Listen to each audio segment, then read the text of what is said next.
So, moving on to the next section, B, the three characteristics. Second, it is through three characteristics, namely knowledge, application, and actualization, that realization of the meaning of the Great Perfection reaches its culmination. Knowledge refers to the view, right, application to meditation, and actualization to the result, the fruition. So, as we just said, knowledge refers to the view, and we can then subdivide the view into a single cause, and so on. These four realizations that we just went through, those all pertain to the view. We then have application, which, as I said, is meditation, samadhi, and meditation, samadhi, refers to sustaining the view, familiarizing ourselves with the view through sustaining it in meditation. Then we have actualization, which is the result, the fruition, gaining enlightenment at the state of samantabhadra. To understand the method of the four kinds of realization, the single cause and so on that we just went over, which is what has to be determined, this is the characteristic of knowledge, the cause. And these four realizations, we call them logical arguments, but actually they're logical arguments in name only. They're not real logical arguments. They're not logical arguments like, say, the logical argument of inference, where you see smoke and you infer that therefore there is fire, and so on and so forth. There's a genre of teachings called logical argumentation, where different types of logical argumentation and reasoning are laid out. The four kinds of realization are called logical arguments, but they're not logical arguments that involve inference or anything like that. So we can say they're logical arguments in name only. These four kinds of realization are actually direct recognitions, direct ascertainments of reality, of the actual state of things, of naked awareness. They do not involve inference or anything like that. To familiarize oneself constantly with this is the characteristic of application, which is the condition. To actualize the meaning just as it is by the power of such habituation is the characteristic of the result, the culmination. So here the causal characteristic of knowledge refers to the view, the conditional characteristic of application refers to meditation, and the characteristic of actualization refers to the result. So the causal characteristic of knowledge is the view, the conditional characteristic of application refers to meditation, and there are so many different types of meditation we could speak of, many different subtypes of meditation. But I guess we could say meditation can be subdivided into the meditations of generation and completion stage. We could present it like that.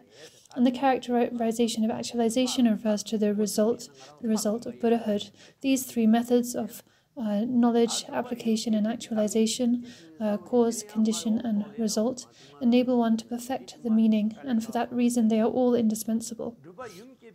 The three characteristics then indicate the connection, requisite, and ultimate purpose.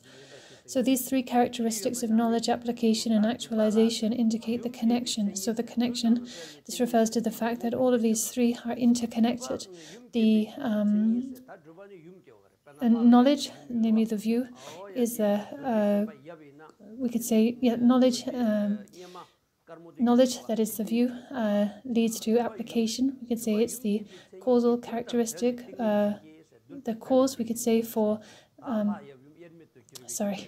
knowledge refers to the view, and knowledge is connected to application as cause and condition. As the text says, knowledge is the causal characteristic, application, namely meditation, is the conditional characteristic, and the result of this causal and conditional characteristic is actualization. So we can see that all three, knowledge, application, and actualization, are interconnected. The requisite, what is the requisite, or we could also say the purpose of all of these points? Well, the purpose is to attain the temporary fruition of the four Vidyadhara levels. The Vidyadhara level of ripening, long life, the Great Seal, and spontaneously present Vidyadhara, these four. And the ultimate purpose is none other than the attaining the perfect, complete state of enlightenment, realizing perfectly the inseparable truths of purity and equality.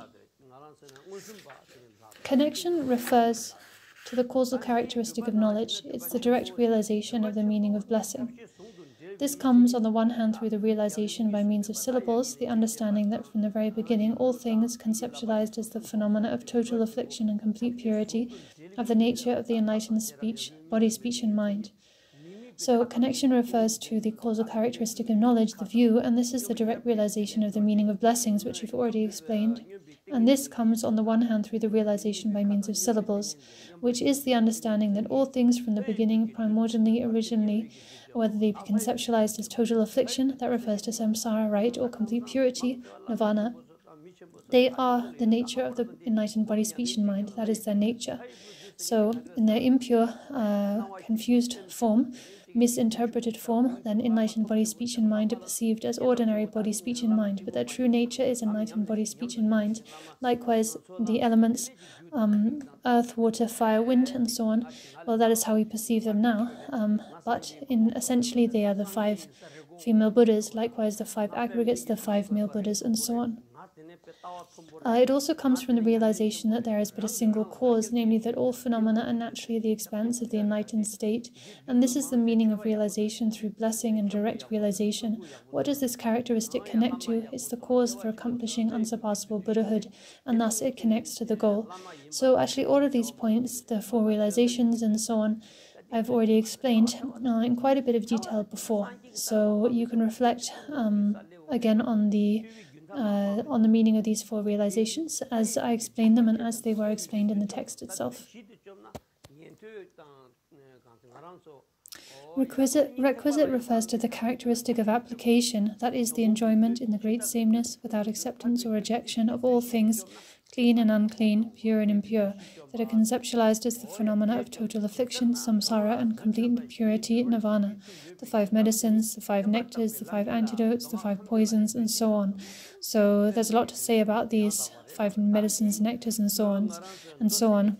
One thing that kind of constrains us here is our time limit, but also, to be honest, these 5 medicines and nectars are, if I did explain them, then, well, they can be a little difficult to accommodate. And we have the 5 antidotes, the 5 poisons, which are attachment, aversion, ignorance, pride, and jealousy, and so on. They are primordially the nature of an enlightened state. Why is such application a requisite? Because it is an exclusive causal factor for accomplishing unsurpassable Buddhahood, for there is no way to attain Buddhahood without realizing the sameness of acceptance and rejection. So if you wish to learn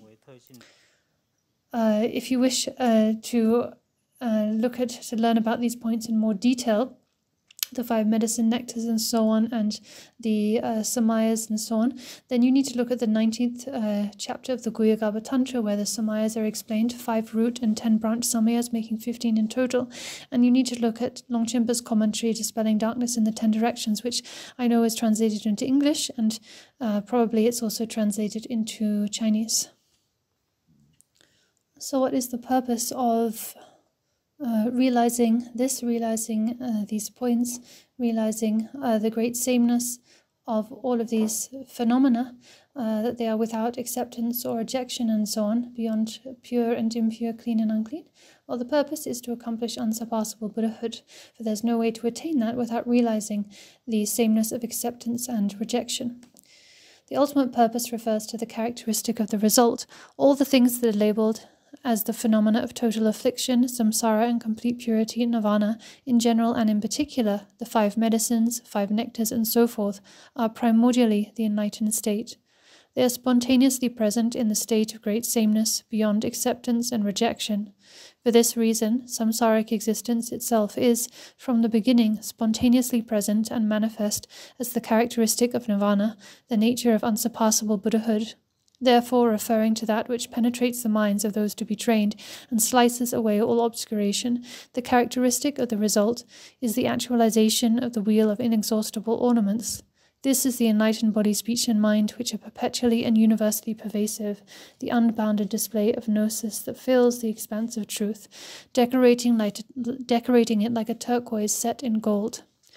So, all these points actually I've already explained. Previously, I've already explained the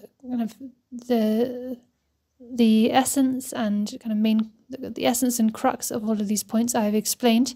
If we were to go through all of these lines and explain them word by word, well, we just don't have the time for that. But remember that I have explained the essence and crux of all of these points already. So yeah, as it says here, this is the enlightened body, speech, and mind, which are perpetually and universally pervasive, the unbounded display of gnosis that fills the expanse of truth, decorating it like a turquoise set in gold. So if you have some pure gold and then you decorate it with a turquoise, well, it becomes even more beautiful, doesn't it? Or you could say if you have a really beautiful woman, someone who is, or just anyone who is very a natural beauty, and then they dress up really nicely and even put on makeup, they become even more beautiful, right? So it's like that. This is an example to illustrate how if you can realize that all phenomena without exception are emptiness, and on top of that you can realize that all phenomena are boundless purity, they are the inseparable truths of great purity and equality. Well, how wonderful, even more splendid. This actualization then is the ultimate purpose. Now the text continues. Now one might wonder whether there is not a contradiction between the great perfection being primordial Buddhahood and its being posited in terms of cause, conditions, and result. The source texts of the lower vehicles, Mahayoga, and so on, hold that the path leads to the accomplishment of the result by way of the 4 branches of approach and accomplishment, which will be explained next. However, in this context, these are not necessary. The 4 aspects of approach and accomplishment are all complete in the effortless yoga of spontaneous presence, and we therefore apply the pith instruction, the decision that there are in reality no substantial causes, conditions, or results. Thus, in ultimate reality, the nature of bodhicitta, there is no distinction between the object of knowledge, its application, and its actualization. Ground and result are inseparable. Their nature is the great spontaneous presence.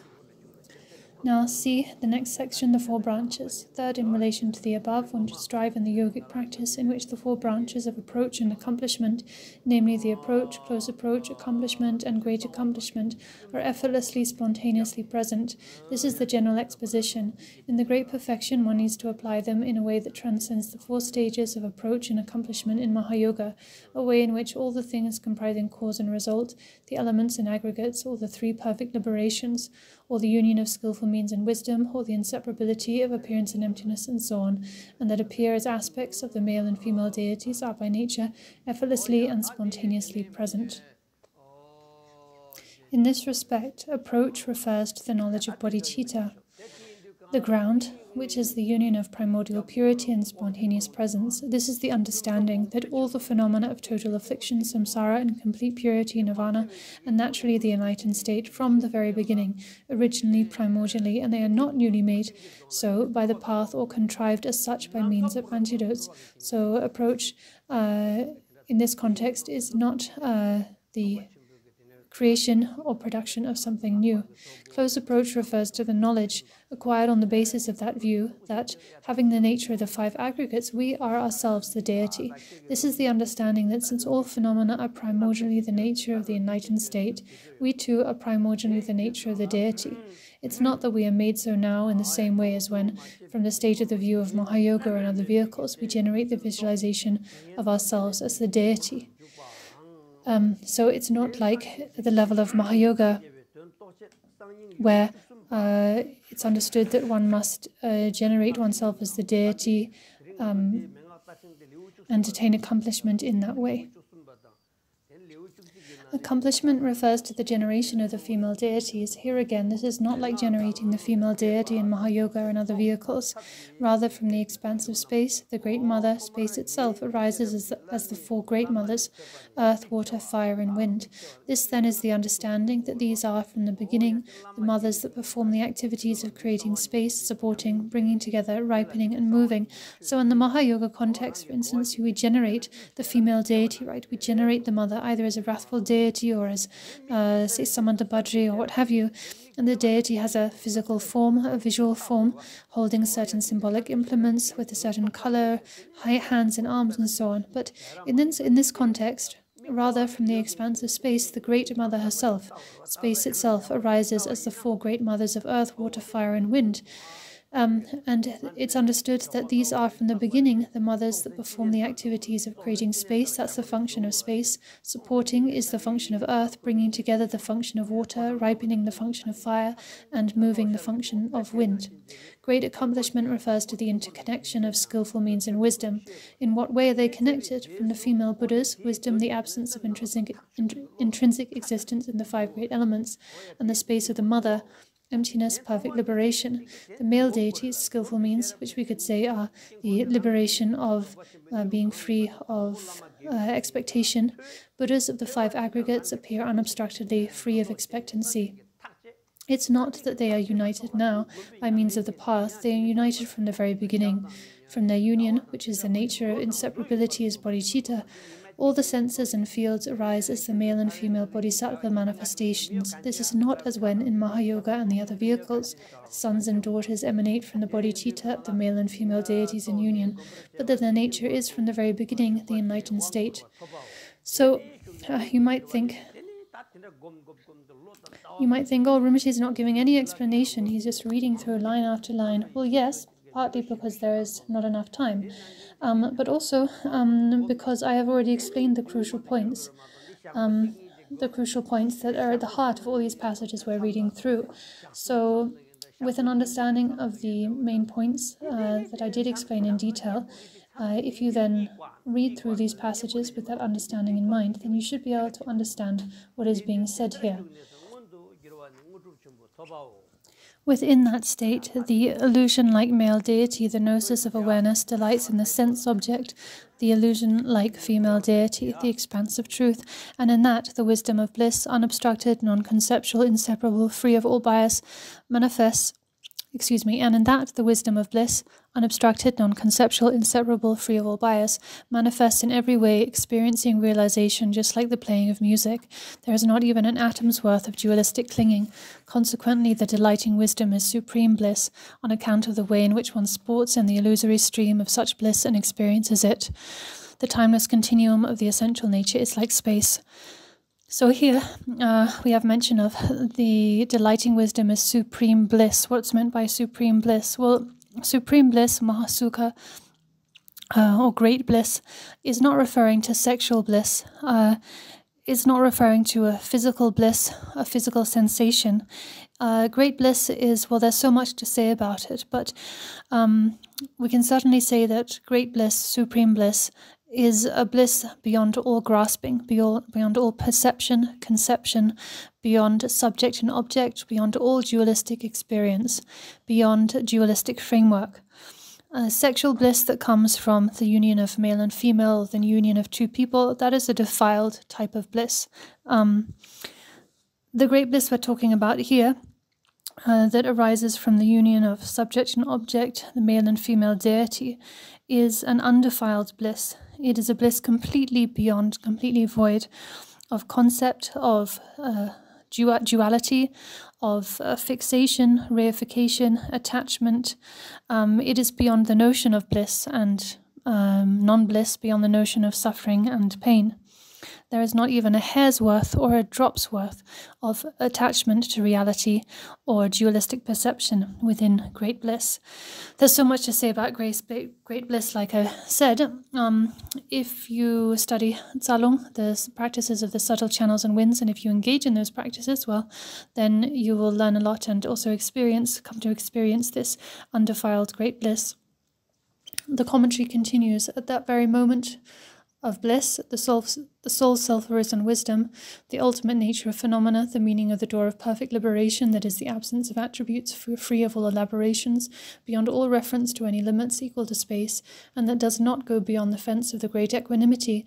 It is fully realized and is spontaneously present without any effort to produce it. Dualistic grasping, the cause of tainted phenomena, is purified as self-arisen wisdom, and the unceasing stream of the essential nature appears, accumulating merit. The absence of even the slightest clinging to elaborations and attributes accumulates wisdom. The spontaneous accomplishment of these two accumulations of merit and wisdom, this great self-arisen wisdom, subdues the four kinds of demons, the demon of the aggregates, of the afflictions of death, and the godly son. These 4 kinds of demons will be explained in more detail below. So this 4 kinds of demons are subdued, and one achieves the final goal. When the 4 kinds of demons are overcome, then enlightenment is obtained. So in this way, by subduing them, one achieves the final goal of perfect Buddhahood. The manner in which the 4 demons are subdued is as follows. So we have 4 demons, right? The demon of the Lord of Death, the demon of the aggregates, the demon of the afflictions, and the demon of the child of the gods. So how are they subdued? Well, this is explained next. With the branch of approach, we have approach, close approach, accomplishment, and great accomplishment, right? So with the first of these 4, the approach branch, the concentration of the unborn, which is characterized by the knowledge of bodhicitta, overcomes the demon of the Lord of Death. So with the approach branch, which is the concentration of the unborn, the samadhi of the unborn, which itself is characterized by the knowledge of bodhicitta. So knowledge here refers to the characteristic of knowledge, namely the view or the characteristic of knowledge from among the 3 characteristics, right? This overcomes the demon of the Lord of Death. If we discuss this from the perspective of the view, then from among the 4 realizations that comprise the view, we can say this is the realization of the single cause. The first of the 4 realizations, the realization of the single cause. This is the way in which we overcome the demon of the Lord of Death. The demon of the Lord of Death is something that afflicts us all, right? All of us have to die. That is a suffering, and none of us are immune to that suffering. Even bodhisattvas on the 10th bhumi still experience the suffering of having transference, forced transference, a kind of death. So all of us, until we reach perfect Buddhahood, are subject to this suffering. Guru Rinpoche, there are masters like Guru Rinpoche who have attained the rainbow body of great transference, a form that is beyond death, beyond transference. But all the rest of us are subject to the demon of the Lord of Death, so this can be overcome, as explained. And in terms of the great truths of ultimate equality and relative purity, we can say that this approach branch, the concentration of the unborn, which relates to the knowledge of the view, and from among the 4 realizations of the view, the single cause, we can say this relates to the ultimate truth of great equality. So now moving on to close approach. With close approach, the illusion-like concentration, which is characterized by the knowledge that one is oneself the deity, one overcomes the demon of the aggregates. So this relates to the relative truth of great purity. And from among the 4 realizations, the realization of the syllable. And here, so in the approach branch, the concentration practiced or the meditation practice was that of the unborn. Here we have the concentration or samadhi of the illusion-like samadhi. This is characterized by the knowledge or view that one is oneself the deity. And this subdues the demon of the aggregates from among the 4 demons. So the demon of the aggregates refers to the demon of our physical aggregates. Because of our physical aggregates, then we experience physical suffering, we get sick and so on. And also, because of having a physical body, then we end up with a lot of strife, fighting, conflict, mental angst. Such is the demon of the aggregates. And this affects all of us. So in short, simply speaking, we can say that by visualizing ourselves as the deity, generating the deity, through that we can overcome the demon of the aggregates. Now, third, with the accomplishment branch, the undefiled concentration, which is characterized by the generation of a female deity, one overcomes the demon of the defilements. So in terms of the view, well, this refers, from among the 4 direct realizations, this refers to the realization of blessings. The one overcomes the demon of defilements. So here, defilements, this same word is often translated as affliction or negative emotion. We should understand that defilement or affliction here refers to all obscurations, not just the obscuration of the negative emotions, but also of the cognitive obscurations. So the two obscurations, together with all habitual tendencies, also from the tantric perspective, we would talk about the subtle obscurations of semen, ovum, and wind. So in short, all veils, when we talk about afflictions, we can talk about the root and subsidiary afflictions and so on. In short, when we say defilement here, we're talking about the defilement of afflictions, cognitive obscurations, and all other veils. These are completely overcome by practicing in this way. Now, fourth, the great accomplishment, and with the great accomplishment, the concentration that is beyond all reference and equal to space, and which is characterized by the union of skillful means and wisdom. One overcomes the demon of the child of the gods, the demon of distracting interruptions. So, in terms of the view comprised of the four realizations, this relates to the fourth direct realization. What is meant by the demon child of the gods? Well, essentially, it is the demon of distracting influences or interruptions, and this these days seems to affect most lamas and most genuine practitioners. This is a demon that genuine practitioners will often fall prey to, will be vulnerable to. What does this demon child of the gods mean? Well, it refers to falling prey to distraction and conceit, arrogance. So a lama, and also just someone who might not be a lama or a guru, but a sincere practitioner, they might fall prey to attachment to wealth and name, reputation, respect, acknowledgement.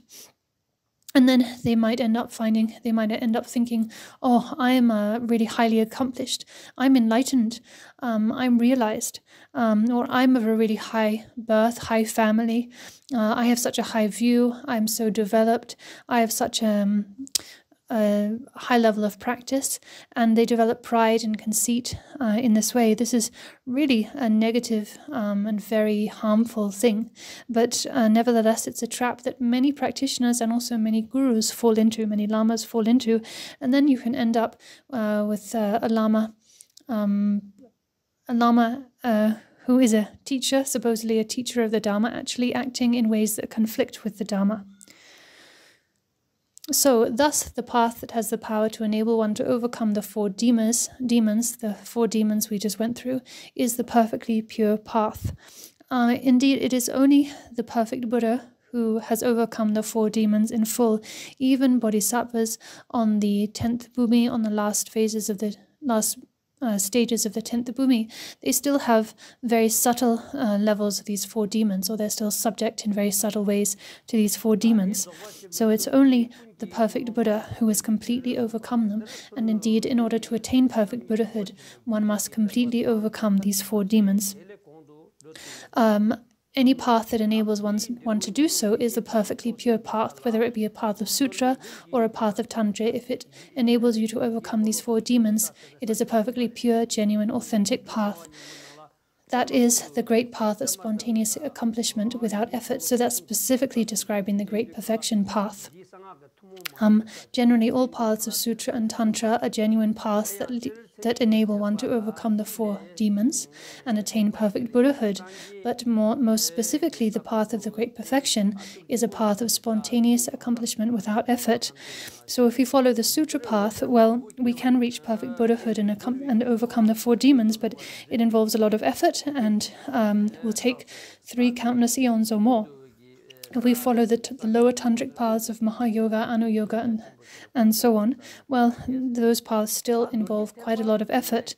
This path, in contrast, the path of the great perfection, is an effortless path. It involves simply recognizing Rigpa, natural awareness, and resting without contrivance or fabrication in that state. So it is an extraordinarily effortless path that leads to spontaneous accomplishment.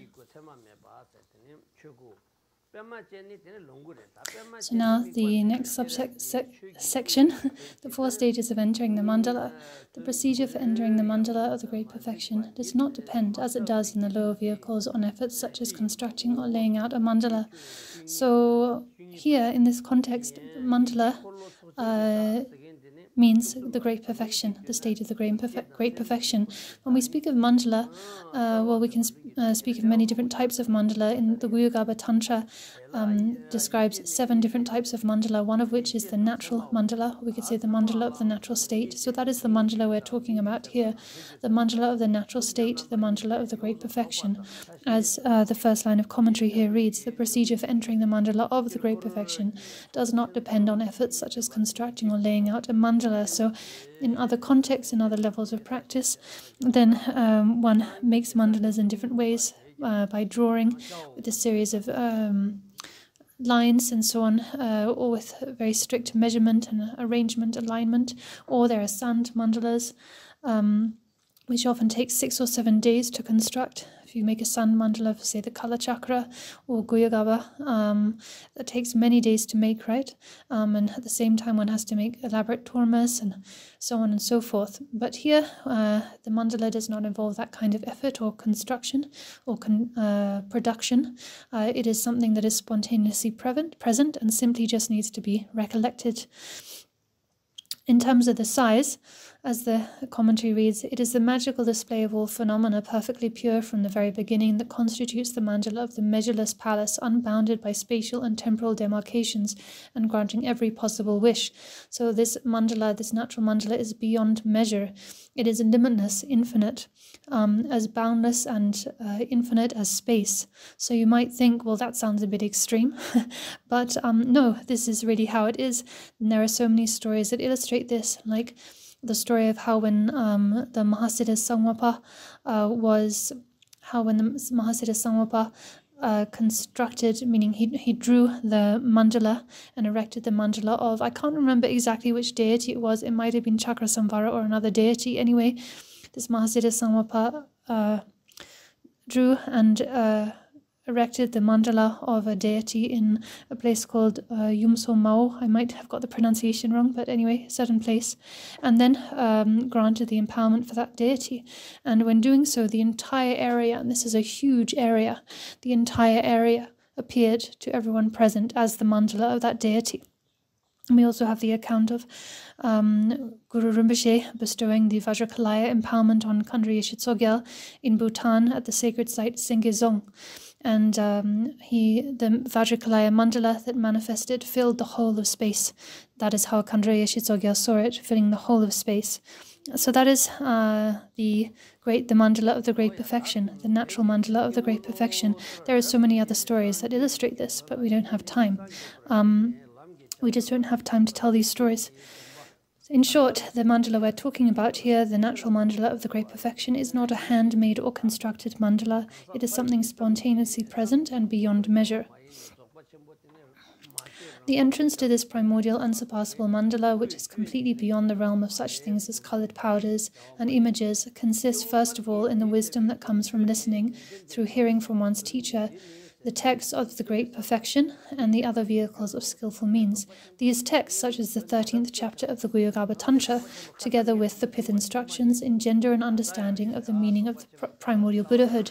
So as I mentioned before, the text we're looking at, this Garland of views, is based on the 13th chapter of the Guyagaba Tantra, right? Also a little bit, it draws a little from the 11th chapter, but mainly the 13th. So receiving teachings on such profound texts, together with the pith instructions from a teacher, listening to these teachings in this way is like opening one's eyes. By receiving such teachings, studying them, reflecting upon them, receiving the blessings of these transmissions, then one's eyes are opened. One's eyes are opened wide. Or we could say it's like giving a blind person their sight. Enabling a blind person to see. So that said, just being given sight or having your eyes opened is not enough. You then need to use your eyesight to look at the correct thing, right? To actually see. You need to look in the right direction and see what needs to be seen. So, and get a very clear idea about it. Like every morning I go out on my morning walk to a certain park, and then there's a palace in the distance there, and every morning I look at the palace, and now I have a very clear idea of the palace, a very vivid image of it in my mind. So it's like that. We need to use our eyesight to look at what needs to be looked at, see what needs to be seen, so that we have a very vivid image, a very, very vivid understanding of it. Through listening in this way, one's eyes are opened to understand the meaning of these texts using the wisdom that comes from reflection is to see the mandala. So first of all, we receive teachings, we study by receiving teachings from a teacher and studying the texts. And then we reflect on the meaning of what we have been taught, and through reflection we cut through doubts and misunderstandings and gain certainty. And then we internalize that certainty through meditation, which is a process of familiarization. So to first of all to have studied and then to gain understanding through study, and then develop wisdom that comes from reflection is to see the mandala, then to gain familiarity, meaning to meditate with it on the basis of one's understanding.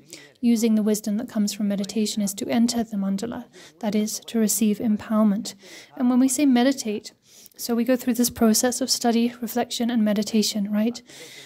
And when we say meditate, we're talking about meditating for years and years and years. We're not talking about meditating just for a few months. Certainly we're not talking about meditating for a few days.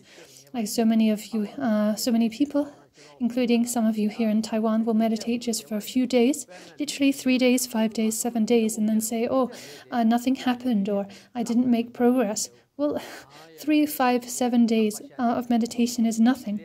You need to put in a lot more time and energy than that. You need to practice like Jetsun Milarepa, the great yogi, like Khandra Yeshe Tsogyal, who practiced for years and years, decades, up in the mountains. Yeshe Tsogyal practiced for more than 40 years. And then, through those many years of practice, they attained the result, right? They manifested enlightenment.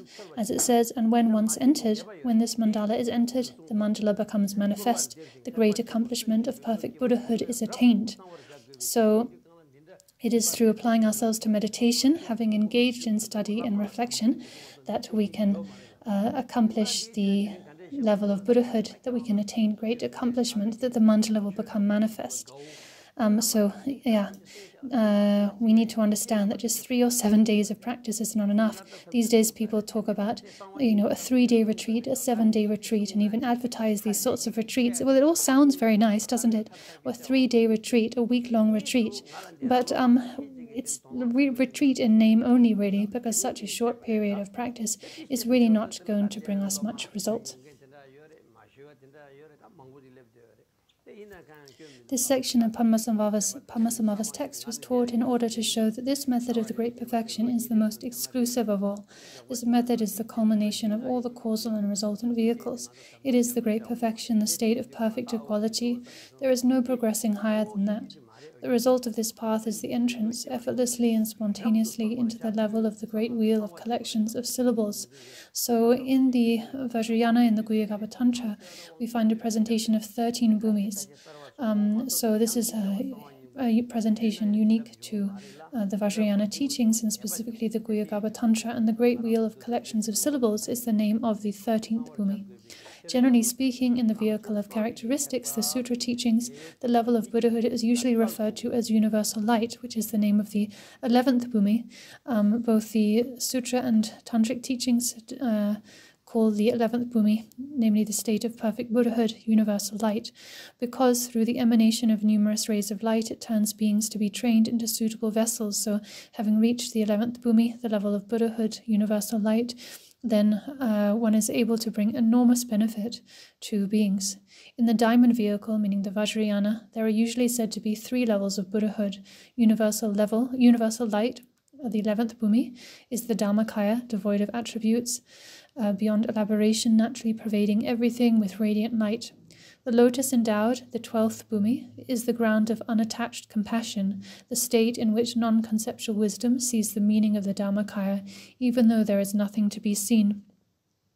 With regard to the great wheel of collections of syllables, the 13th bhumi, at that very moment, the nature of the mandala of wisdoms and attributes is effortlessly and spontaneously accomplished.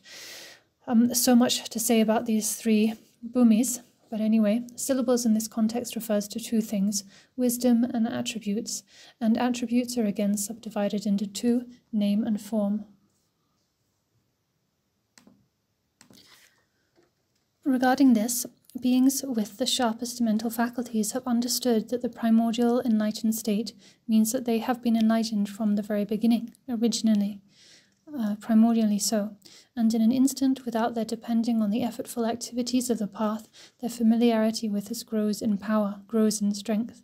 Their progress is instantaneous and has nothing to do with the efforts in reflection and familiarization that ordinary beings make, meaning those who have this understanding and who are training in the great perfection following this approach, their progress is instantaneous. It is incredibly swift, and it does not involve the efforts and contrivance of those on lower paths, lower approaches. However much ordinary beings may hear and earnestly reflect on such points, they will not gain confidence in the truth and extreme profundity of this teaching, because it's difficult for them to gain confidence and to understand it with their ordinary minds, and they do not recognize its truth and profundity. They judge by their own experience and imagine that everyone else's experience is the same. So, in the past, and indeed in the present, there have been and there are those who have criticized and denigrated the Great Perfection teachings, those who have said these are not authentic teachings, these are simply teachings on existence and non-existence, or the Great Perfection is nothing more than the Bompo, the shamanistic teachings.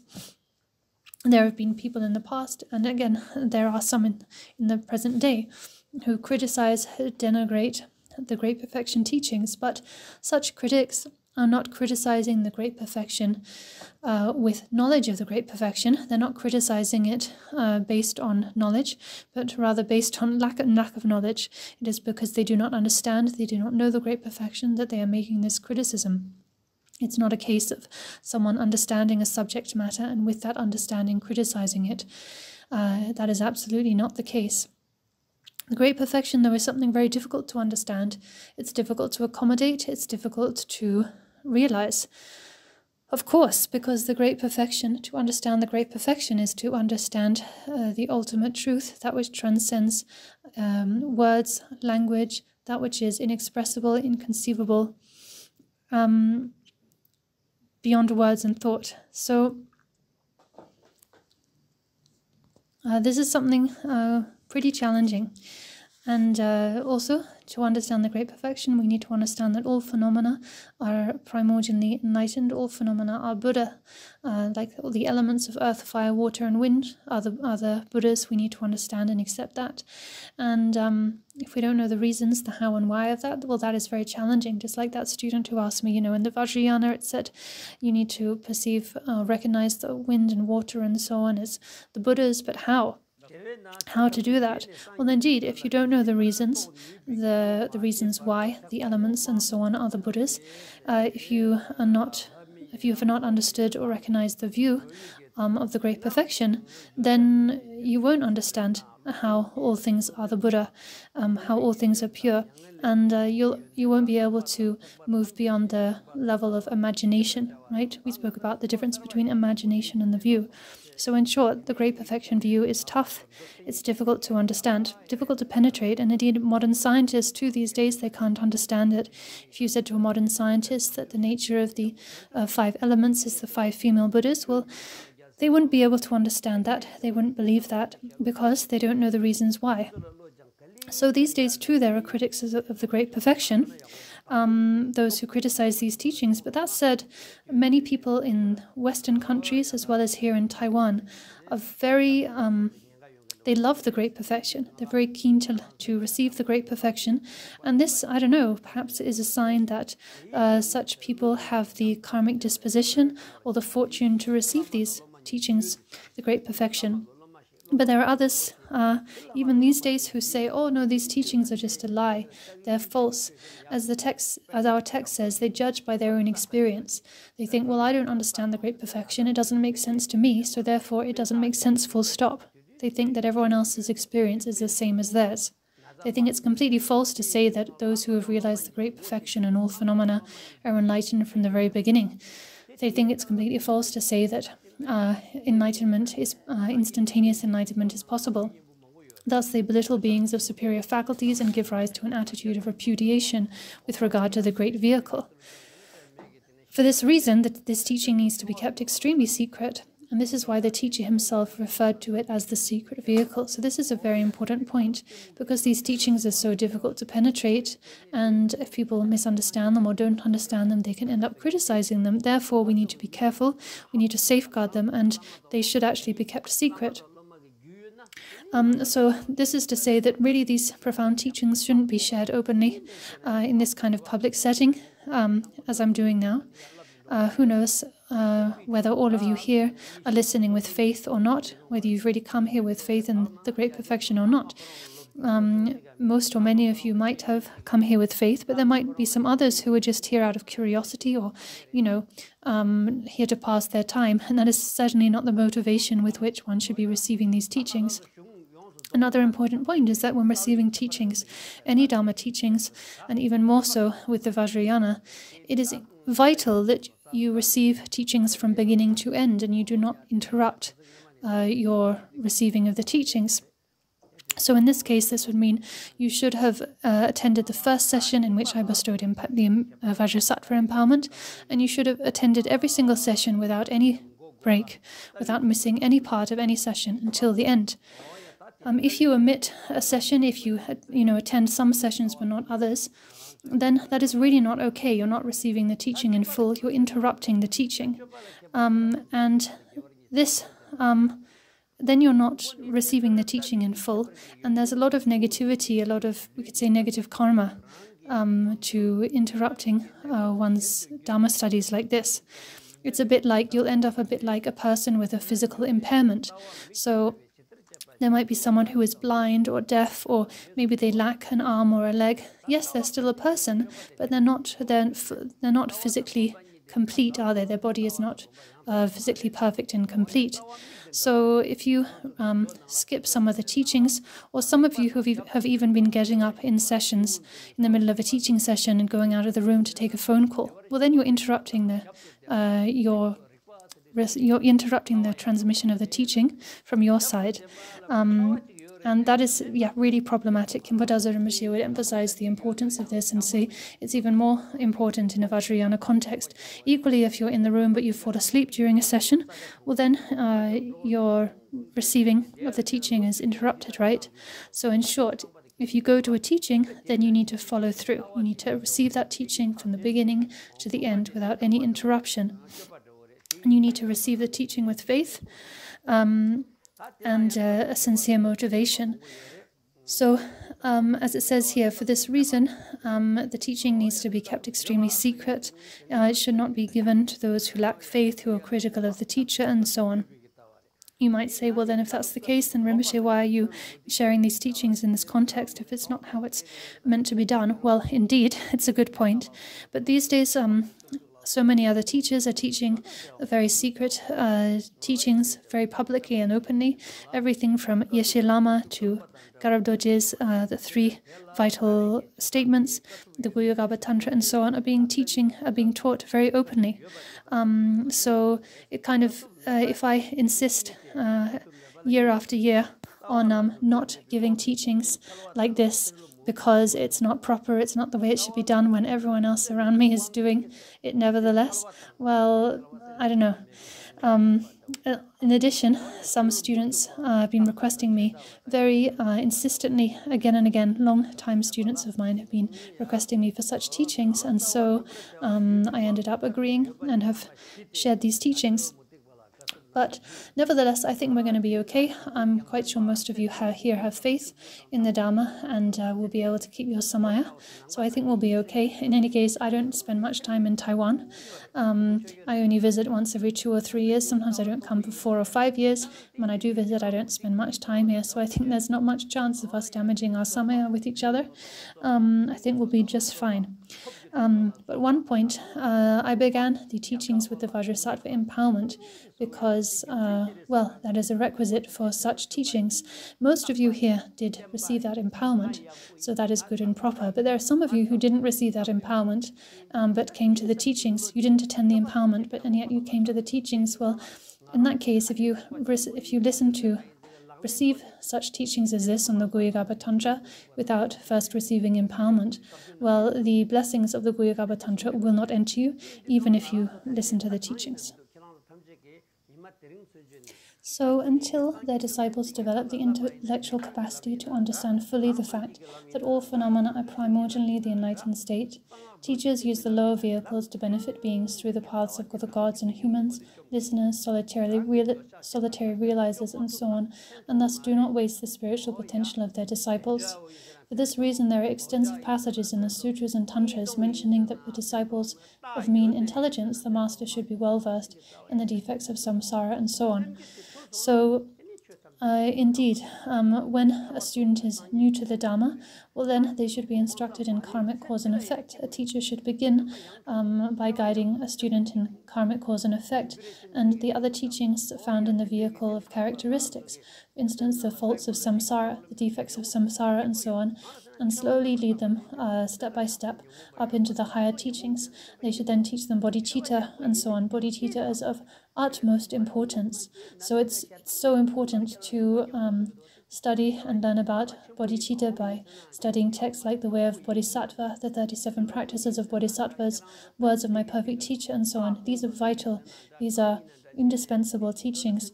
In this way, taking a gradual approach, guiding the student from the so-called lower or foundational teachings up, gradually leading them to the great perfection, well, that is the sound approach. Otherwise, if a student just leaps into the great perfection, then, well, sometimes things don't turn out so well. If you leap up to the high levels of the great perfection, you can end up falling down, hurting yourself, having an accident. It is a bit risky. So a student should be led gradually, according to their capacity, according to their disposition. And a skilled teacher will be able to do this. We can look at the example of Buddha Shakyamuni, who embodied great skill in means and great compassion. The way that he guided students according to their disposition. He kind of guided each being according to their needs, according to their personality. For those who have had really strong aggression, for those for whom aggression was their predominant emotion, like Angulimala, he gave certain teachings, appropriate teachings.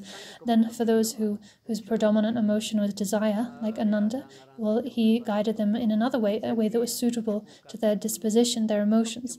And then for those whose predominant emotion was ignorance or dullness, like Lam Chungwa, one disciple, well, he guided them accordingly. With compassion, with skillful means inspired by compassion, Buddha was able to guide beings according to their disposition, their mindset, their capacity. So this is very important too. A student and teacher, so a teacher should teach a student gradually, beginning with the foundational teachings, and then guide them step by step, introduce them to more advanced teachings step by step. And in this way, the teacher and student will get to know each other. This is also very important. They spend time together, they get to know each other, they become more familiar with one another. The teacher gains a clearer idea about what the student is like, what they're able to understand, what their personality is like, what their outlook is like, what is suitable for them, and so on.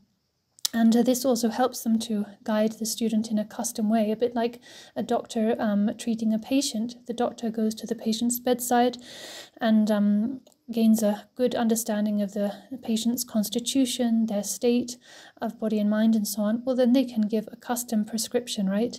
They can give a custom diagnosis and prescription that is suitable to that specific patient. So all of these things are very important, guiding the student gradually and proceeding gradually, and also the student and teacher spending time together in a sense, or getting to know each other in this way. As the commentary continues, so for this reason there are extensive passages in the sutras and tantras mentioning that for disciples of mean intelligence, the master should be well versed in the defects of samsara, the praises of the qualities of nirvana, and all the stages of all the different vehicles, and should instruct them on these points one by one in accordance with the disciples' experience. And the disciples, for their part, should not be guided by teachers who were ignorant of some aspects of the different vehicles. So a disciple or student should not follow a teacher who is not well versed in the teachings.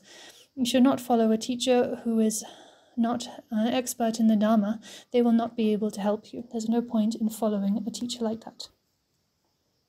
So now we come to the next major subsection of the text, an explanation of the different kinds of yogic disciplines, or we could say different kinds of conduct.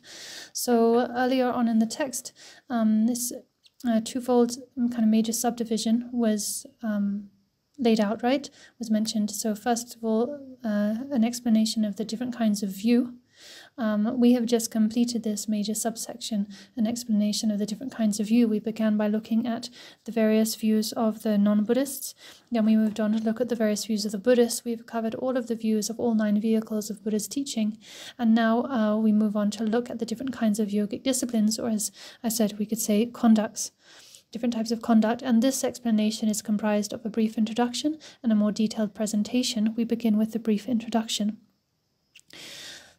Because of the differences between the above views, different resultant qualities are desired, and so there are also different specific forms of physical training and yogic disciplines or practices for transforming the practitioner's way of being from its former condition. This is to say that the view determines the conduct, right? Depending on the view that one holds, that one has developed, well, one's conduct will follow suit. This is how it should be. This is how it is. This is how it should be. If the view and the conduct are separated, are divorced from one another, not related, well, that means that one has not developed a correct view. Whatever the view determines, like an eye, the spiritual training and yogic discipline follow, like the feet. In the Noble Sutra Recollecting the Three Jewels, we find an explanation of Buddha, or a praise to Buddha, describing Buddha as the one endowed with awareness and endowed with feet, the perfect guide of all beings. So what does it say what does it mean when it says Buddha is endowed with awareness? Well, Buddha is endowed with the vision or the eyesight of awareness, namely the view. The view is like an eye, like eyes that allow us to see clearly. And what is meant by the feet? Well, the feet refers to, we could say, meditation or conduct. If we have the view, but we don't put that view into practice through training, well, we're never going to arrive at our destination, right? We're never going to get anywhere with just the view alone. Likewise, if you have clear eyesight, you'll be able to see your destination or see your path where you need to go. Yes, but if you don't then act on that and use your legs to walk, you're never going to get there, are you? You're just going to stay where you are.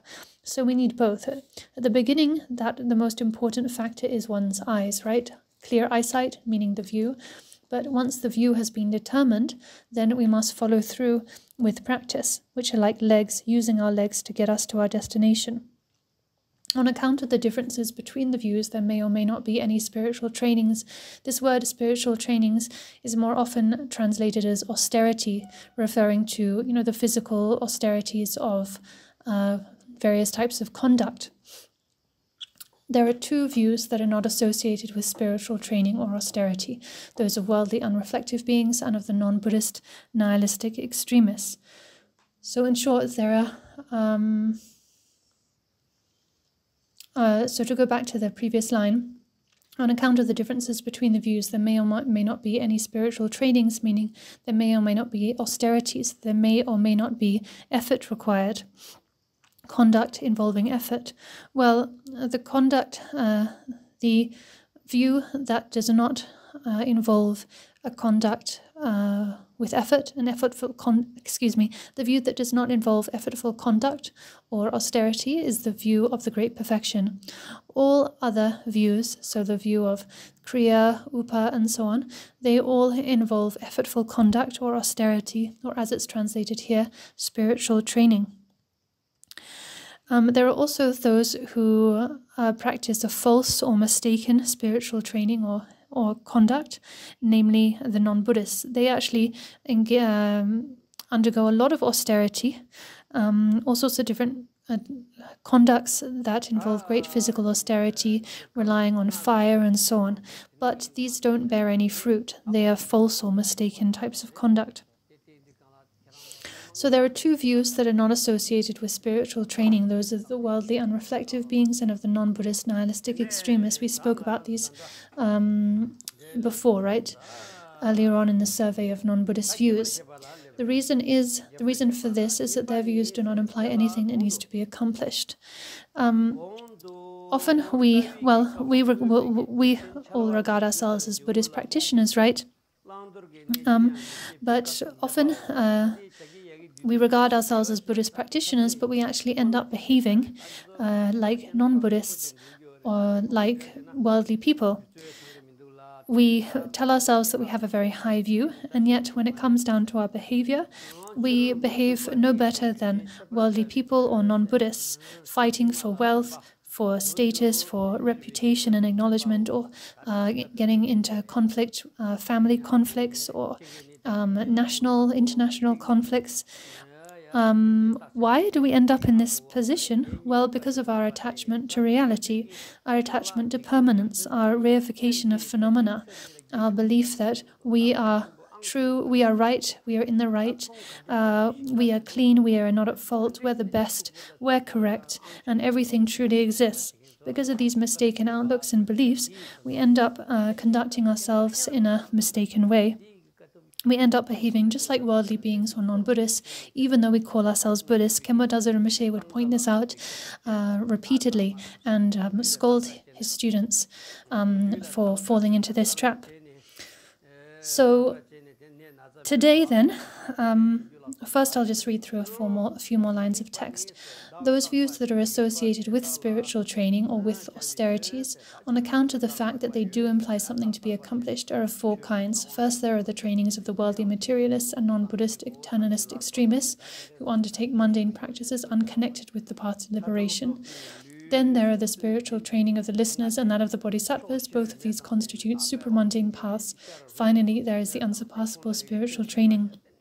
So, going back to what Khenpo Dazo Rinpoche would say about us calling ourselves Buddhist practitioners and yet behaving no better than worldly people or non-Buddhists, well, we should take this to heart and we should pledge to ourselves that from today onwards, whatever path we might be following, whatever path of Buddha Dharma we might be following, whether it be the Sutra path, the Tantric path, the path of Shravakas, Pratyeka Buddhas, Bodhisattvas, or the Vajrayana path, whichever path it is, we must ensure that the way we practice that is authentic and so leads to the reduction of our emotions.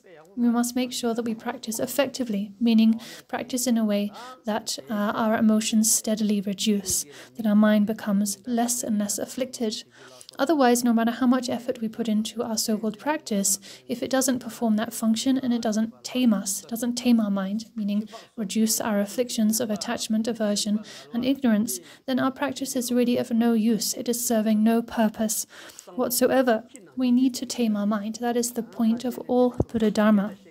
If we can tame our mind, then regardless of which approach we take, the approach of the Shravakas or the approach of the Vajrayana, what have you, then it doesn't matter, meaning there's no difference. All will equally bear fruit and lead us to liberation, lead us to perfect enlightenment. And not only that, but our practice will bring us great benefit in this life, temporarily in this life as well.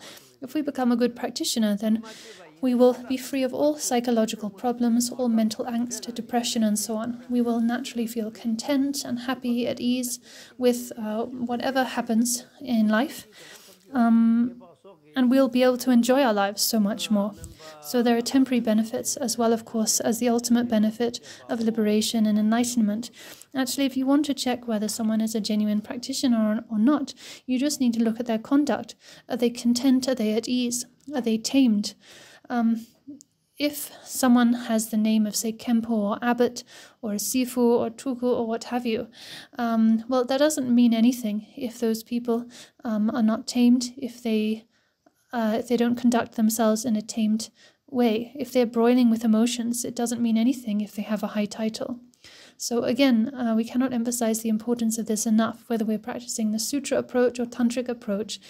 That approach should lead to the reduction of our emotions. Our practice should tame our mind. What do we mean by tame our mind?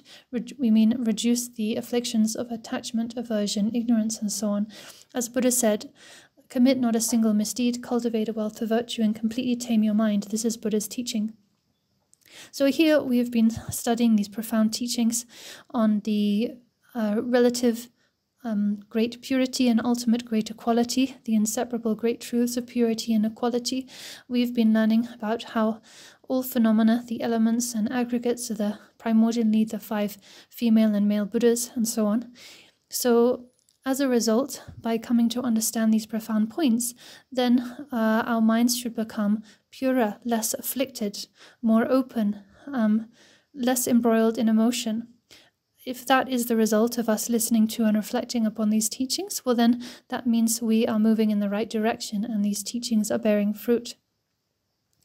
As the text says here about the trainings of the worldly materialists and non-Buddhist eternalist extremists, those who undertake mundane practices are unconnected with the path to liberation, underconnected because their spiritual practices or austerities do not lead to liberation. They lead nowhere. They lead to nowhere meaningful. Then there are the spiritual training of the listeners and that of the bodhisattvas. Both of these constitute supramundane paths. These are paths that do involve austerity and effort, but they do lead to transcendence, to liberation. Finally, there is the unsurpassable spiritual training. Now we come to the detailed explanation of the various types of conduct or spiritual yogic discipline. Excuse me. We've already discussed this in brief, so this is just a more detailed explanation of the same points we've just covered. So we'll move through this quite fast. As I mentioned above, in the context of their view, worldly unreflective beings are ignorant with regard to causes and results, and so they know nothing about what they should adopt and avoid. Worldly unreflective beings give no thought to cause and result. They have no understanding of it, or if they do consider it, they misinterpret it. They fall to the extreme of nihilism or eternalism or what have you. They therefore, in any case, follow no spiritual training. They do not engage in any kind of conduct or austerity. The non-Buddhist nihilistic extremists have a view that denies cause and result, so they are not interested in any benefit for future lives, only this life. So actually, this is not the approach just of these non-Buddhist nihilistic extremists. It's not just them focused on the things of this life. To be honest, it's most of us, isn't it? We are just obsessed with accomplishing short-term benefit for this life alone. That is our main focus. Consequently, they likewise undertake no spiritual discipline. These two groups are destitute of any kind of spiritual practice, or we could say spiritual conduct. As for those who follow a spiritual training, who do follow a spiritual conduct, I'm just translating this into using alternative translation in addition to what we find in our text, just for the sake of clarity. So as for those who follow a spiritual training or conduct, the mundane materialists have practices such as ritual cleanliness in order to acquire power, cattle, and other means that give them superiority over others in this life. So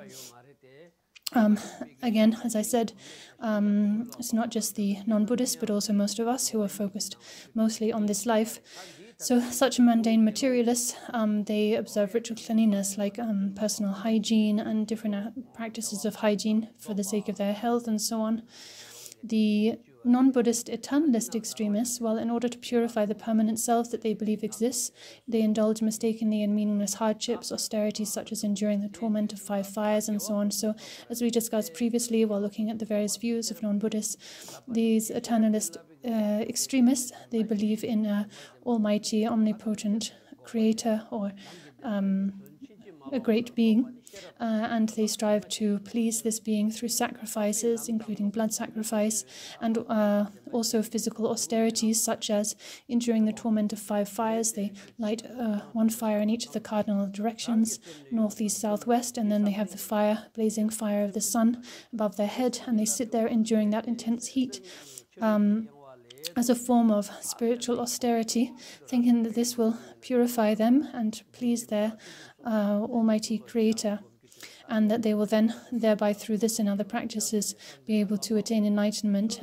in the expanse or state of that creator, wearing their body down through exposure to heat and cold and other such ordeals.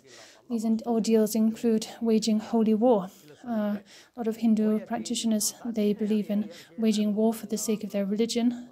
And we see the same thing with Christians in present and past, and also Muslims. Muslims also wage war on each other. Different sort of Muslim schools or parties wage war on one another. This is not the practice of Buddhists. There's no... waging holy war is not the practice of Buddhists, but nevertheless we do find Buddhists engaged in conflict with followers of other traditions or other Buddhist traditions, and not waging war perhaps, but still engaging in conflict. That is absolutely in direct contradiction with Buddha's teaching. Such actions, even if kind of presented as an aspect of Buddha Dharma, is absolutely not Buddha Dharma, never can be Buddha Dharma. So all of these different types of physical austerities or spiritual trainings we find non-Buddhist extremists engaging in. Those mentioned here in the text, and there are many others actually. There are some who never wash, never speak. They take a lifelong vow of silence. They vow to never steal, to the extent that to never take anything not given, to the extent that they won't even take, say, water from a river without someone's permission.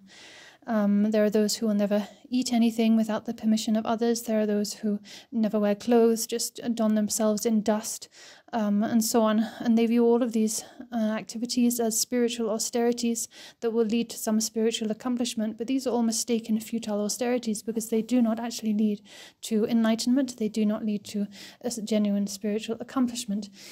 So, and also in base yogic disciplines such as acting like a dog or pig, so that would be like never washing, and so on.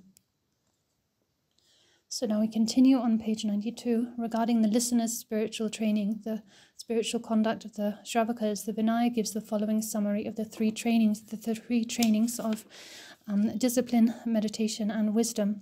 We could say Shila, Samadhi, and Prajna.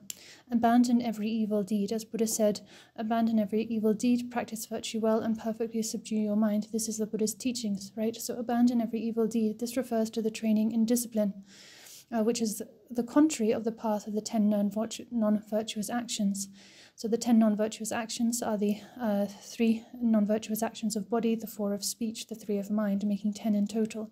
In particular, wrong actions such as the 4 extremely grave actions that count as radical defeats: killing, taking that which is not given, namely stealing, sexual misconduct, and telling lies.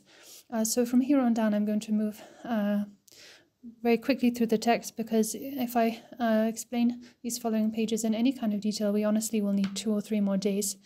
I'm moving quickly through the text. Sexual misconduct here is what would apply to a lay practitioner. So one can take various monastic vows, the novice monastic vows or the full monastic vows, but one can also take the vows of a lay practitioner, the 5 precepts of a lay practitioner. If one is a monk, a monastic, monk or nun, whether with novice or full vows, then one takes a vow of chastity to avoid all sexual conduct. But if one is a lay practitioner, well then one still has a vow regarding sexual conduct, but it is not a vow of chastity, but it's a vow to avoid sexual misconduct. So this means for lay people, it is not regarded as a non-virtue to have intercourse with or sexual relationships with your partner, with your spouse or your partner, but it is sexual misconduct to engage in adultery, to have sexual activity with people who are not your partner, basically to be unfaithful. There are this and other aspects of sexual misconduct which need to be observed by lay people.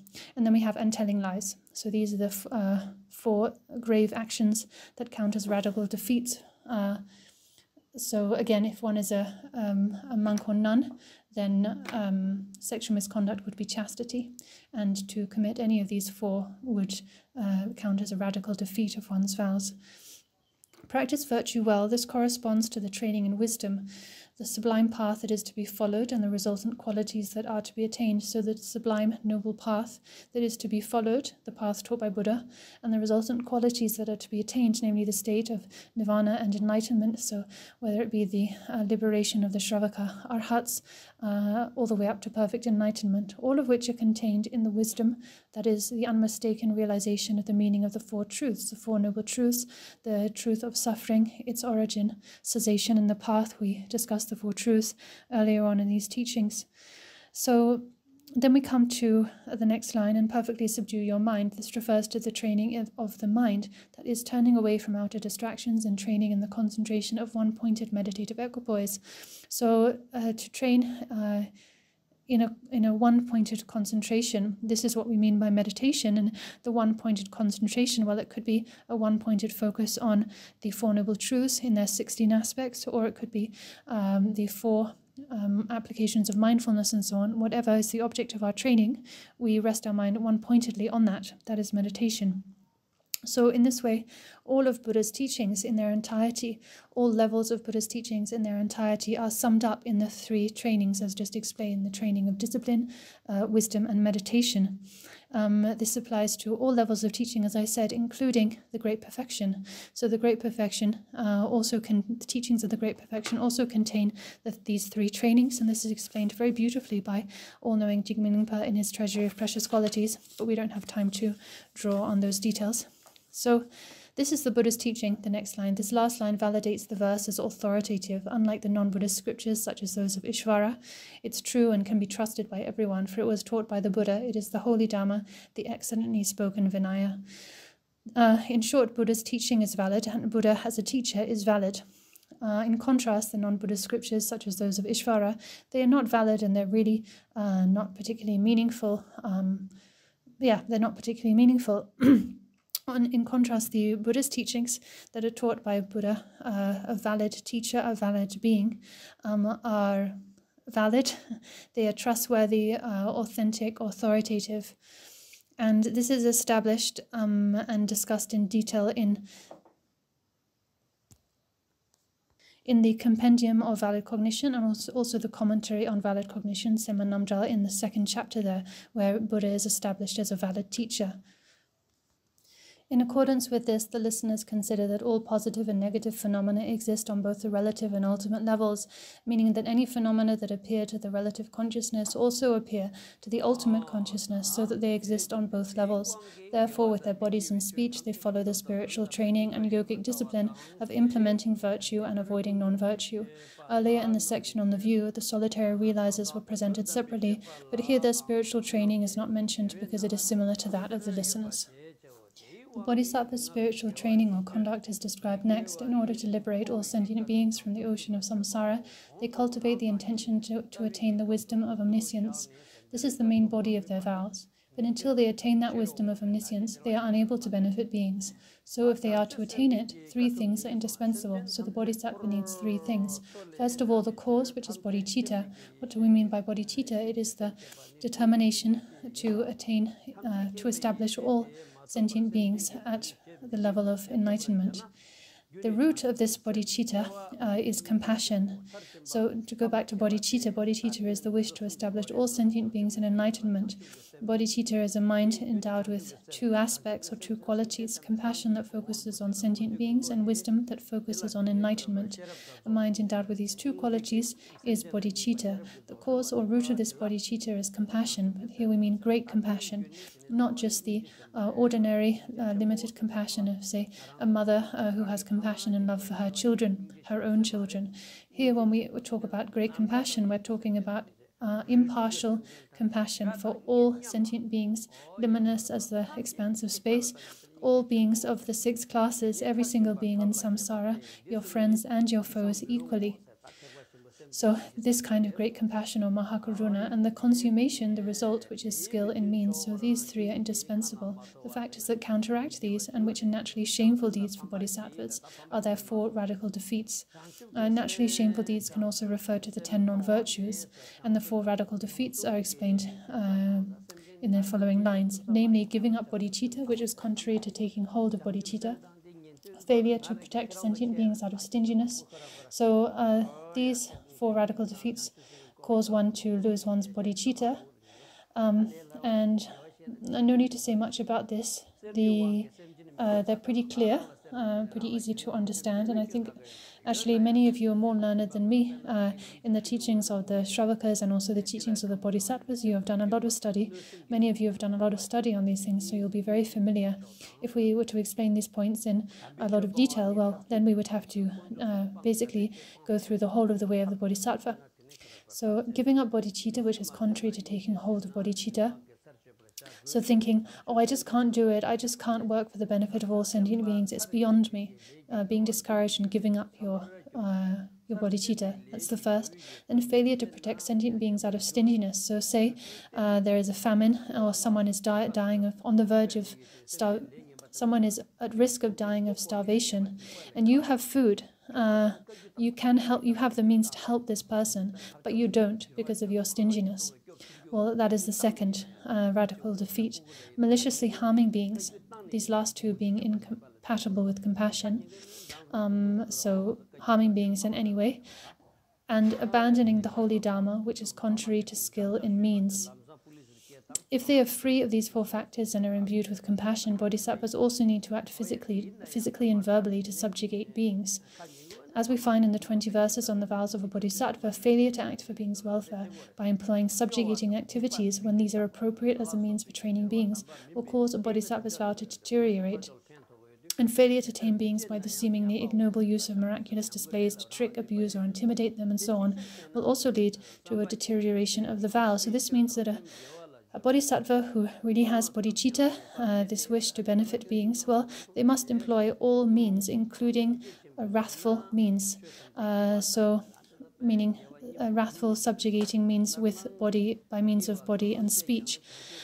So, if they can benefit someone by scolding them, by speaking roughly to them, by criticizing them, well, they must do so. It is imperative that they do so.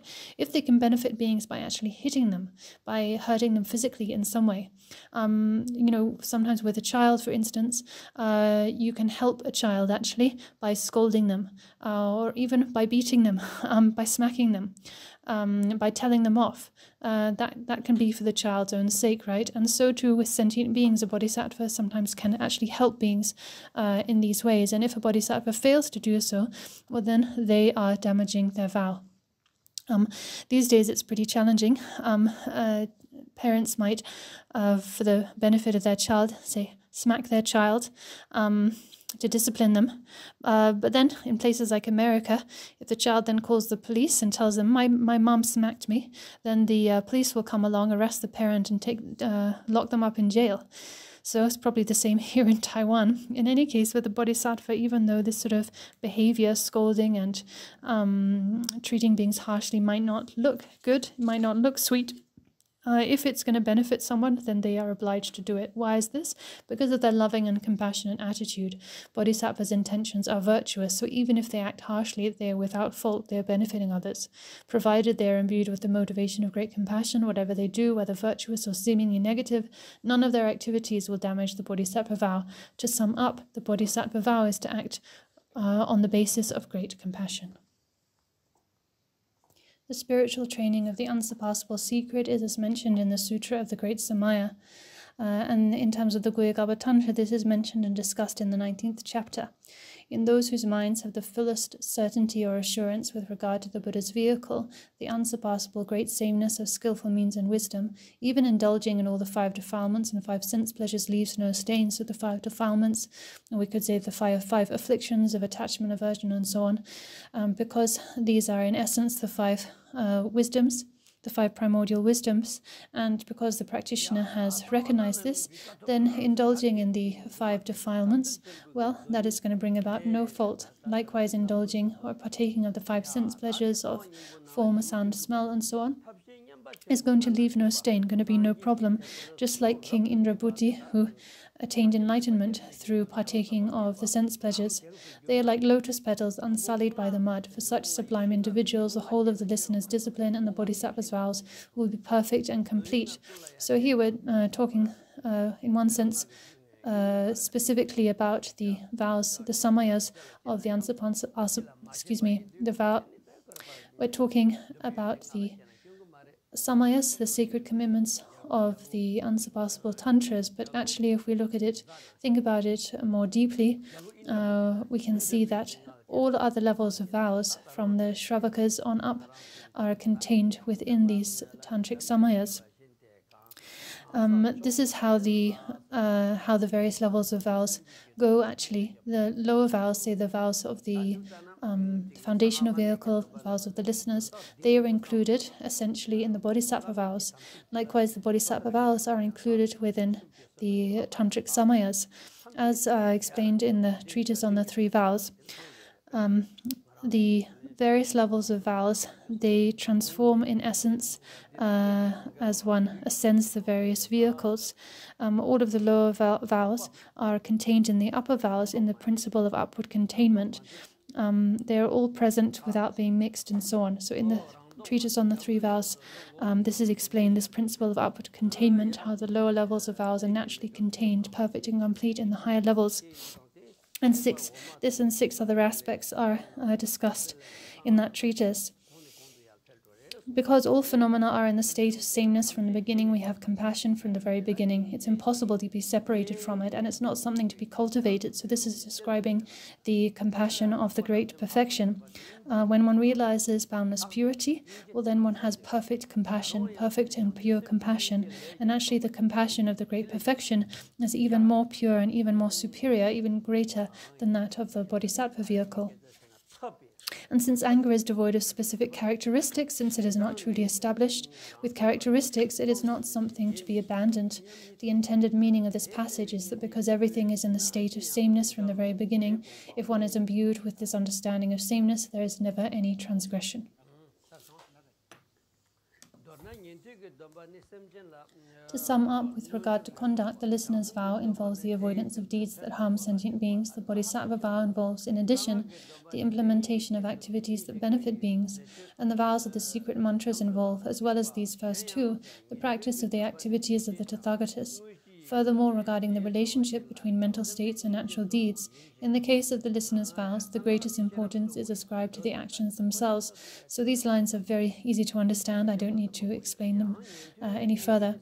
In the case of the bodhisattva vows, compassion is the principal concern, and in the case of the secret mantras, wisdom is paramount. Again, the listeners follow the example of the sublime arhats of the past. Bodhisattvas follow the example of the sublime bodhisattvas who abide on the great levels, and those practicing the secret mantras follow the example of the Tathagatas themselves. The sameness of phenomena may have been realized, but this does not mean that compassion does not arise for those who have never realized this, or for those practicing the 8 vehicles who have only partially done so. Non-conceptual compassion, by its very nature, arises spontaneously. So for the practitioner of the great perfection, one who has realized the great perfection, compassion is spontaneously present, automatically present. Bodhicitta, love and compassion are automatically present. Like I said, these lines are pretty straightforward, so no need to add any further explanation. But that said, of course, there is more to say about them, but we just don't have time here. So if you want to receive a more detailed explanation and go into more depth, go into this teaching in more depth, well then you'll have to give me a week, at least 7 days. We have just 4 days. We've had just 4 days this time, and it's simply not enough. We would need 7 days to go into more detail. In short, regarding the samaya of the great sameness and the secret mantra vehicle, there is absolutely nothing in the whole of the practice that is impure. To the extent that one realizes the view that things are perfectly pure from the very beginning, one's spiritual training and yogic discipline will also be practiced in a manner that is perfectly pure. This last sentence was written as a further summary of the mantra vehicle's samaya of the great sameness, showing how it differs from the spiritual trainings and yogic disciplines of the lower vehicles. So now the conclusion. The disciples for whom these instructions were intended. The secret teaching entitled the Garland of Views, so called because it arranges in a continuous sequence like a garland the different views higher and lower and summarizes their purpose. So we discussed all of this at the beginning of these teachings. Brings together in a few words the meaning of all the vehicles in the form of a pith instruction that is easy to remember. In a few words, it enables us to understand many important points, and in this respect, it is like a shining lamp. Yet it is something that should be kept secretly hidden away, like a precious jewel, or, according to another explanation, it should be kept secret through the skillful means of great compassion, for the view of the great perfection is the most exclusive of all. Just as there are people born blind who cannot see anything, but who, thanks to their merit, one day chance upon a precious jewel, or naturally gain their sight, there are likewise beings who, blinded by ignorance from beginningless time, have never seen the truth, and who nevertheless, because of their former merits, meet a spiritual master through whom they gain the eyes of the three wisdoms, and discover or come to hold the power of wisdom and skillful means, thus becoming vessels for the teachings of the natural great perfection. It was for supreme beings like these that Padmasambhava made the prayer that they may meet with this profound teaching, whose meaning is contained in this precious instruction. So it was for supreme beings, fortunate beings like this, who have the wish to meet with, to engage in the profound teachings of the Vajrayana, that Padmasambhava Guru Rinpoche made this aspiration, that they may do so, that they may come into contact with this teaching. Now, the colophon marking the completion of the text, this completes the pith instruction entitled A Garland of Views, which was composed by the great master Padmasambhava when he was about to leave Tibet. He composed it for King Trison Detsen and other disciples in a meadow at the Peacock Lake of Chakmar after he had sung 3 songs at the time of their parting homage. By the merit of my writing this, may I, in this and all my lives to come, enter the Vajrahat of Padma Manjushri, and understanding all the deep and crucial points of the perfect view, may I, for beings, shine light upon the Buddha's excellent path. I, Mipham, wrote this at a single sitting, Mangalam. So these are some closing lines of in verse, written by Mipham Rinpoche, and he says, I wrote this commentary in a single sitting Mangalam. These lines of verse contain a lot of meaning, but we don't have time to go through that. These original notes of Jamgun Mawe Singye Mipham Ösel Doje, namely Mipham Rinpoche, embellished with the structural outline from the commentary by the Lord of Secrets, Lord Tai, were copied out during the goal-fulfilling year, the female Earth sheep year of the 15th 60-year cycle, 1919. So these original notes that comprise this commentary, written by Mipham Rinpoche, were embellished with the structural outline written by Jamgon Kondro Lodro Tai. His outline was added in, and they were copied out in 1919 in the mountain retreat at Shechen, the mountain retreat of Shechen Monastery, Shechen Rabjam's monastery. They were corrected and finalized by the great holder of the Pitakas, Khenchen Lama Kunzang Palden, who was the most eminent, or one of the most eminent, disciples of Mipham Rinpoche. The pith instructions, distilled essence of the conquerors and Vidyadhara's lineages, were retained in the ocean of Padmasambhava's mind and offered as instructions to the retinue of fortunate ministers, a cherished jewel for those who hold the Buddha's teachings. Even at the end of time, the fresco of the aspiration, born in the Supreme Protector's mind, remains unspoiled. Why then should those who hold the blessings of the short lineage not have the fortune to enjoy this nectar? For them, I humbly copied out the Jamgun Lama's notes without, I think, corrupting them with my own ideas. Any errors I have made are through the defects of my intellect. Please forgive them, you who have the Dharma eye. This was written by Jamyang Lodro Gyamso. May virtue ensue. So with this, we have concluded our explanation, our discussion of this treatise. We'll now dedicate the merit, and after this, a mandala offering will be presented as a gesture of thanks. So we've now concluded the teaching, but I'm sure many of you have questions. You may well have questions. So we only have 30 minutes left in the hall. So I will give the next 15 minutes to Q&A. So you're welcome to ask any questions you have. And if some of you are not able to ask your questions in this period, then don't worry. You can always connect with our chairman and ask your questions through him at a later date, and I will try and send my answers to the questions through him. But yeah, we'll answer as many questions as we can in the next 15 minutes. The first question is, well, we have the 12 links of interdependence, and the first of these is ignorance. Well, where does ignorance arise from in the first place? What is its source? Well, the answer, Rinpoche says, is ignorance arises from aging and death, right? Each of these links kind of perpetuate the other. They occur one after the other in a cycle. The next question is, we have Buddha nature, Subhadagarbha, and then we have ignorance. Is there a connection between these two? Are these two related? So the answer is no, these two are absolutely not related. Ignorance is ignorance. It is a dualistic mind involving a subject and object, whereas Sugatagarbha, Buddha nature, on the other hand, is a naturally pure state. So there is no connection between these two. The next question is, well, now that we have received these teachings on the Guru Rinpoche's Garland of views, well, how to practice, how to meditate on the nature of mind. So where does that where does that fit in? Well, when it comes to practice, Rinpoche says in response, when it comes to practice, actually everything that has been taught in this text concerns practice, right? From the lower levels, the lower vehicles on up. Everything that was explained was about practice. So we had the explanation of things like in the context of the lower vehicles, the lower tantras, the three focuses, the three notions, the three reflections, the three principles, and so on and so forth. So all of those are points of practice, things to be applied, right? And then when we ascend to the higher vehicles and eventually to the great perfection, the pinnacle of all, well then what is the practice there? It is to rest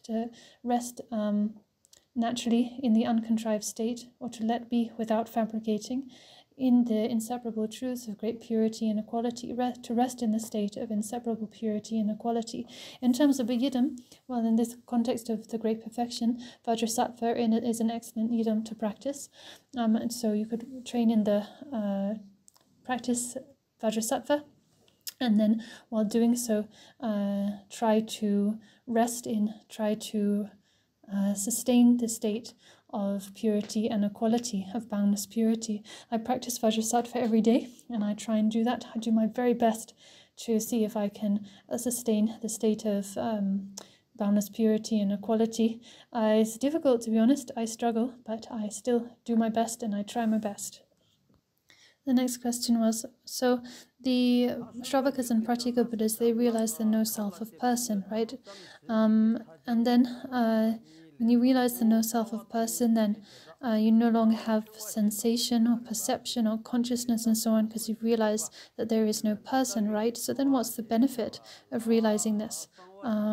I think I got the question right. Anyway, Rinpoche's answer was, well, there's a lot to say actually in response to this, but I'll just respond in brief. The benefit of realizing the no self of person is that by realizing the no self of person, you are freed from anger, you are freed from jealousy, you're freed from pride, and so on, and you realize emptiness. And by realizing emptiness, you attain the level of arhat. And if you realize emptiness even more deeply, well, then you go on to attain perfect Buddhahood. So, what more benefit could you want? There is nothing greater to realize than this, and those are the benefits. And also, by realizing emptiness, well then, if you really realize emptiness, then also you'll end up being able to move through solid earth and fly in the sky and stuff.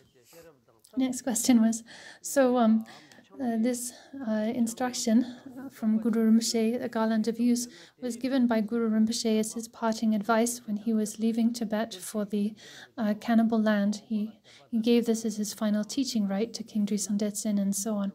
So Rinpoche, in the coming days, you will leave Taiwan to return to Nepal. So as your parting words, what would you say to us? What parting teaching would you give to us? Rinpoche's response is, well, I'd say don't practice, just sleep. Just go to bed. Really? Yes, just go to bed. You Taiwanese people, you like to enjoy yourselves and take it easy. So that would be my advice. No, I'm just joking, of course. Of course, you need to practice. But I don't know what to say to this question. There's no relation. It doesn't really relate. I'm not Guru Rinpoche, and you guys are not Khandra Yeshe Tsogya, Verotsana, and so on. So the joke itself, the question itself is a joke. The next question. So when we are doing deity practice, we're visualizing our yidam deity and reciting the mantra. Is there a special way that we should breathe or combine our recitation with the inhalation and exhalation of our breath?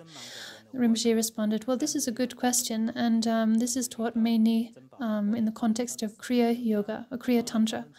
So in that level of practice, we visualize the Yidam deity in space in front of us. So say the Yidam is Vajrasattva, then you visualize Vajrasattva in front of you, and Vajrasattva is inseparable with one's root guru. You also visualize yourself as the deity, as Vajrasattva, as a Samaya Sattva, right? And in the heart center of both you and the front visualized Vajrasattva is the seed syllable Hung, encircled by the 100-syllable mantra of Vajrasattva, Om Metta Sattva Samaya, and so on. And as you recite the mantra, then you visualize that.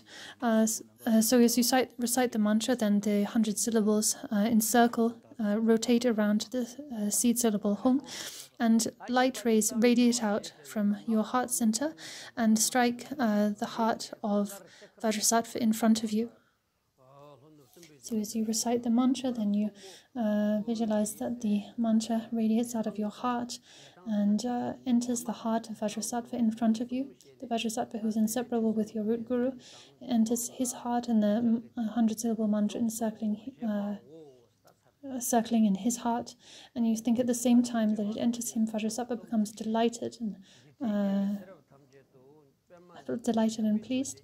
And then as you keep reciting, then you visualize that the mantra, so it enters Vajrasattva, spins around his heart, and then you imagine that it exits Vajrasattva and returns to you. It enters you, re-enters you through your mouth, descends down into your heart, dissolves into the mantra there, spins around, and so on and so forth. You visualize this rotation of the mantra, exiting you, entering Vajrasattva, exiting Vajrasattva, re-entering you. And you combine this process, this visualization, with your inhalation and exhalation. So as you breathe out, you imagine the mantra exiting you and entering Vajrasattva, invoking Vajrasattva. Vajrasattva then responds with joy. And the mantra, as you breathe in, then the mantra exits Vajrasattva, re-enters you through your mouth, descends down into your heart center, bestowing upon you all of Vajrasattva's blessings, and so on. And you repeat this visualization combined with the inhalation and exhalation of your breath. So this is how one practices, how one visualizes during deity practice at the level of Kriya Yoga, but at the level of Atta Yoga, and indeed actually from Maha Yoga on upwards, so Maha Yoga up to Atta Yoga.